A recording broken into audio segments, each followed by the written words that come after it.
Et faites plaisir à tout coup. Des milliers de possibilités juste au bout de vos doigts.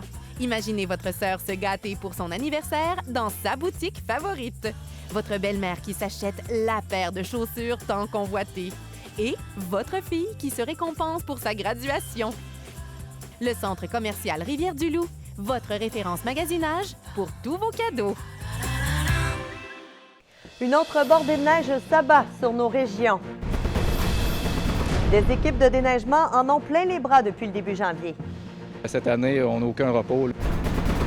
4 ans après la tragédie de la résidence du Havre, l'île verte regarde vers l'avant. On n'oubliera jamais ce qui s'est passé, mais on est passé à d'autres choses à l'île verte. Projet de stationnement pour camions près d'un quartier résidentiel, des résidents de Rivière-du-Loup s'y opposent. Votre TVA Nouvelle commence maintenant.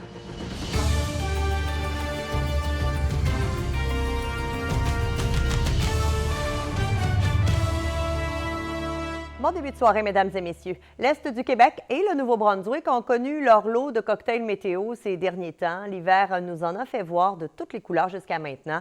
Neige, vent, poudrerie étaient de la partie encore une fois aujourd'hui. De 10 à 30 cm sont tombés sur nos régions aujourd'hui. Les conditions routières étaient difficiles par endroits. Les voitures, les vannes qu'on rencontre, ça fait de la poussière. Mais à part de ça, c'est pas pire. Bien, c'est les rentrées de route qui sont pas belles, là. Tantôt, j'ai pogné un pied, là, en rentrant à 185.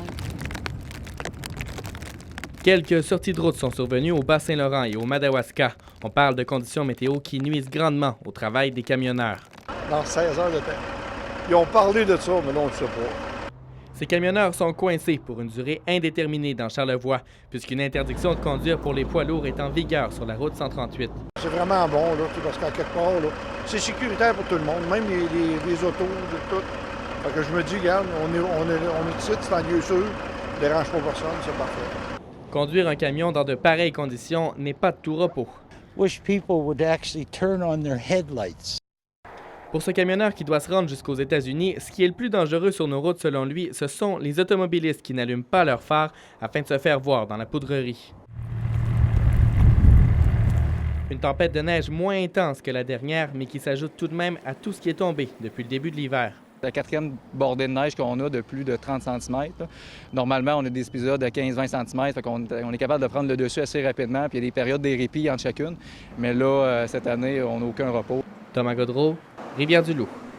Et Catherine, il faut dire que la majeure partie de la neige devrait être tombée d'ici, en fait, la fin de la soirée. Et oui, on peut même dire que le plus gros de la tempête est passé, mais elle demeure tout de même bien présente sur nos secteurs. Et vous le voyez, hein, ça tombe encore à l'heure actuelle. Et vous devriez recevoir d'ici la fin de la soirée une bonne dizaine de centimètres dans Charlevoix et près de 5 centimètres au Bas-Saint-Laurent, ainsi qu'au Nouveau-Brunswick. Et puis la neige est maintenant mêlée de grésil sur l'ensemble de nos secteurs, à l'exception de Charlevoix. Et sachez qu'au nord-ouest du Nouveau-Brunswick, ça se changera en pluie verglaçante au cours de la soirée, pour une période prolongée de 4 à 8 heures. Il faut dire que cette longue période s'étire actuellement dans Chaudière-Appalaches. Vous devriez avoir reçu près de 15 mm de pluie verglaçante. Vous ne verrez pas ça souvent puisque selon Environnement Canada, c'est exceptionnel d'avoir ce genre de précipitations pendant plus de 12 heures. Sinon, au cours de la soirée, les rafales grimperont jusqu'à 50 km/h et la visibilité risque tout de même de s'être améliorée. Mais il faudra tout de même redoubler de vigilance et je vous reviens avec plus de détails sur la tempête à la fin du bulletin. Le 23 janvier demeurera à jamais une date sombre dans l'histoire de l'île verte. Il y a 4 ans, aujourd'hui, 32 personnes âgées perdaient la vie dans le terrible incendie de la résidence du Havre. Et Catherine, c'est une journée qui demeure évidemment émotive pour plusieurs personnes. C'est une journée difficile pour tous ceux qui ont vécu de près ou de loin cette tragédie. J'ai rencontré aujourd'hui la mairesse de l'île verte, Ginette Caron, qui était mairesse suppléante en janvier 2014. C'est elle qui a tenu le phare dans les premiers jours qui ont suivi l'incendie. Elle affirme que la municipalité se tourne vers l'avenir, même si ses souvenirs resteront toujours douloureux. Même depuis une semaine, je sais que cette date-là s'en vient, puis qu'est-ce que j'ai en tête, c'est bien sûr les 32 disparus et leurs familles, ainsi que les victimes, parce qu'il y avait des gens qui ont passé à travers cet événement-là et qui sont restés, qui ont eu la chance de vivre à ça. Les familles, la municipalité, c'est un traumatisme pour nos citoyens. Mais après 4 ans, je peux vous dire qu'on est passé à d'autres choses. On n'oubliera jamais ce qui s'est passé, mais on est passé à d'autres choses à l'île verte. Est-ce que le site de l'ancienne résidence du Havre pourrait bientôt avoir une nouvelle vocation? Bien, c'est ce que souhaitent les élus, évidemment, pour aller de l'avant. Cet automne, le terrain et le bâtiment ont été achetés par un entrepreneur de Saint-Pascal, l'entreprise Marcel Charret et Fils. Il n'a parlé d'aucun projet précis à la municipalité, mais les élus comptent appuyer le nouveau propriétaire dans ses démarches. Et les propriétaires de construction Marcel Charret sont en train de réfléchir. Moi, tout ce que je peux vous parler, c'est les souhaits de la mairesse de l'île verte qui aimerait le plus rapidement possible que ce terrain-là redevienne dynamique et vivant, que ce soit du commerce, que ce soit de l'habitation.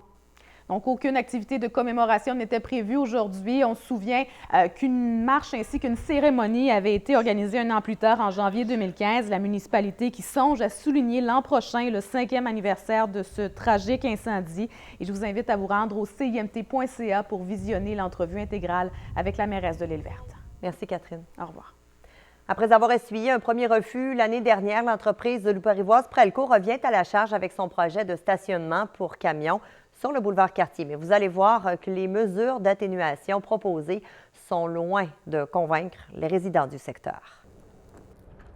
C'est ici, en bordure de ces maisons, que l'entreprise Prelco souhaite aménager un stationnement pour ses camions. Une idée face à laquelle les résidents du secteur sont braqués depuis plus d'1 an. On reste dans le quartier résidentiel, qu'on ne veut pas être dérangé plus qu'on est dérangé à l'heure actuelle. La compagnie Prelco est du côté ouest du boulevard, mais qui reste du côté ouest du boulevard. La direction précise qu'il n'est pas question d'entreposage, mais uniquement de stationnement. Pour pouvoir réaliser son projet, Prelco a besoin que la ville adopte un changement de zonage. Lundi, plusieurs citoyens ont manifesté leur opposition. La poussière va sortir, ça ne sera pas long, le sable va reprendre le dessus. Deuxièmement, surtout la valeur de nos propriétés qui va baisser. On parle d'un minimum d'indice à 15 %. Le plan d'aménagement proposé par l'entreprise, qui prévoit une palissade et une bande de végétation pour séparer le stationnement des propriétés, est loin de convaincre les résidents. Nous autres, on trouvait que c'était bien puis que ça amenait différentes solutions. Mais c'est pas moi qui vis là, vous comprenez? Les citoyens qui sont là, ils sont pas, vous avez compris, ils sont pas en accord. Les voisins et la ville disent avoir proposé des alternatives. On les a même proposé après le coup de venir stationner les autos des employés à l'arrière du bâtiment qu'ils ont acheté. Ils semblent complètement fermés à l'idée. De toute façon, tout ce qu'on leur a proposé, ils s'en foutent. Les citoyens ont jusqu'au 8 février pour recueillir 12 signatures afin de lancer un processus référendaire. Je supporte les citoyens aussi, je supporte Prelco, mais il faut faire un compromis là-dedans. Si les citoyens décident de ne pas en avoir, il n'y en aura pas. Que veux-tu? C'est ça. C'est la démocratie qui parle. On va se battre jusqu'au bout.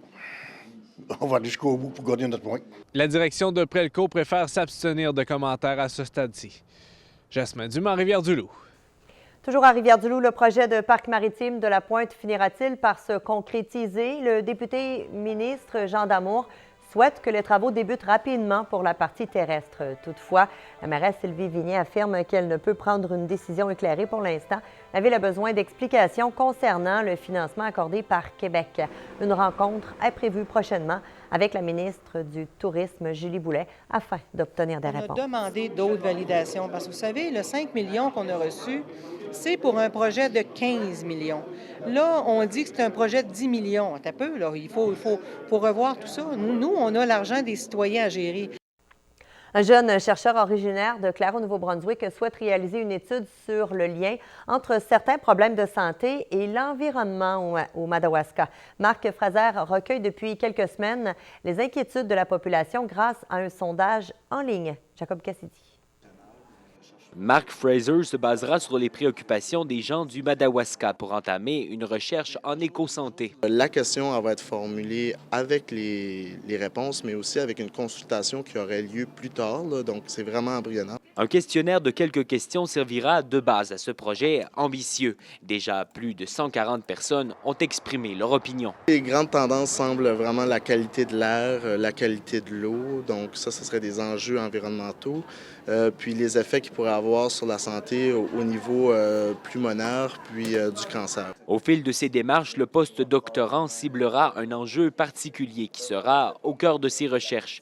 L'objectif, redonner à la communauté qui l'a vu grandir. Ce serait d'aller éventuellement, avec une question concrète, mesurer des quantités de contaminants dans l'environnement, pour essayer d'améliorer des comportements que les gens ont. Dans le domaine, il est facile de jeter le blâme sur le secteur industriel. Le chercheur de 32 ans prévoit adopter une approche plus ouverte. C'est pas uniquement les usines. Puis il faut tenir compte aussi que les usines nous apportent un bien pour notre santé puisque c'est elles qui nous contribuent le plus à notre économie. Afin de ratisser le plus large possible, il s'entourera d'experts régionaux qui pourront offrir d'autres perspectives à son étude. Il ne faut pas accuser personne. Il faut travailler ensemble puis voir si ça pourrait pas être d'autres sources aussi. Les études du chercheur pourraient bien s'échelonner sur plusieurs années. Jacob Cassidy, Edmundston. Pierre-Antoine, les DG de la Ligue nord-américaine de hockey ont jusqu'à 20 h ce soir pour transiger. Oui, tout à fait. Que s'est-il passé dans le camp des 3L? La réponse au retour. Et Catherine, on surveille l'évolution de la tempête au cours des prochaines heures. Oui, et nos régions recevront encore de la neige et on parle même de pluie verglaçante à Edmundston. Meubles Réal Levasseur, c'est aussi pour vous. Pointe-Égamouk et Rivière-du-Loup. Pour encore mieux vous servir, le Gaz Bar Morin de Pointe-Égamouk s'est renouvelé et agrandi. Vous verrez qu'en dépanneur, nos offres de produits sont beaucoup plus nombreuses. Dans notre nouvelle cuisine, nous vous préparons tout un choix de plats à emporter. De la collation au repas sur le pouce, vous obtenez la fraîcheur du fait maison. Autre nouveauté, nous vous invitons à la découverte d'une variété de bières de microbrasserie. Notre agrandissement a aussi permis le retour de notre lave-auto équipé de nouvelles machines. Et avant de repartir, faites le plein d'essence chez nous au Gaz Bar Morin, parce qu'à Pointe-Égamouk, c'est moins cher.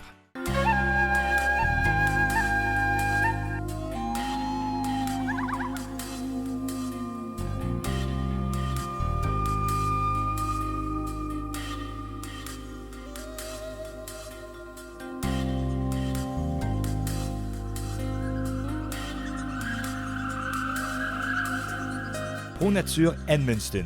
C'est dans notre nature de bien vous servir. Le domaine Bois-Joli s'est concrétisé à Saint-Antonin et ses rues asphaltées sont maintenant complétées. Ce nouveau développement de 46 terrains dont la superficie varie de 33 000 à 100 000 pieds carrés offre ce que vous recherchez. Tranquillité, espace et qualité de vie. Un secteur magnifique bien situé derrière l'ancien restaurant L'Ami du Voyageur près de l'autoroute 85 à 10 minutes de Rivière-du-Loup. Le domaine Bois-Joli n'attend plus que vous, fervent de la nature. Venez choisir votre terrain en communiquant au 88 868 4289 ou 868 4326. Pas besoin d'être testé. Je me sens bien. Pourquoi m'en faire? Personne de ma famille n'en a eu. Je n'ai pas besoin de m'inquiéter. Ah, c'est trop gênant d'en parler. Vous pouvez toujours trouver une raison de ne pas le faire. Mais si vous êtes âgé de 50 à 74 ans, vous serez bientôt invité à faire vous-même un test facile de dépistage pour le cancer du côlon en privé à la maison. Parce que le dépistage sauve des vies. Conçu pour l'hiver, la Subaru Impreza 4 ou 5 portes à traction intégrale en a du cœur au ventre et offre encore plus d'équipements de série. Regardez passer la parade? Non! Sautez dans l'action! Prenez le volant de l'Impreza et préparez-vous à profiter de tout ce que la vie a à offrir. En janvier, chez Grand Portage Subaru, louez l'Impreza 2018 à partir de 68 $ par semaine, 0 $ d'acompte. Vivez la grande expérience Grand Portage Subaru. Grande expérience, grand conseil, grand service, Grand Portage Subaru. Meubles Réal Levasseur, c'est aussi pour vous. Pointe-Égamouk et Rivière-du-Loup. Les sports, une présentation de Hyundai Rivière-du-Loup.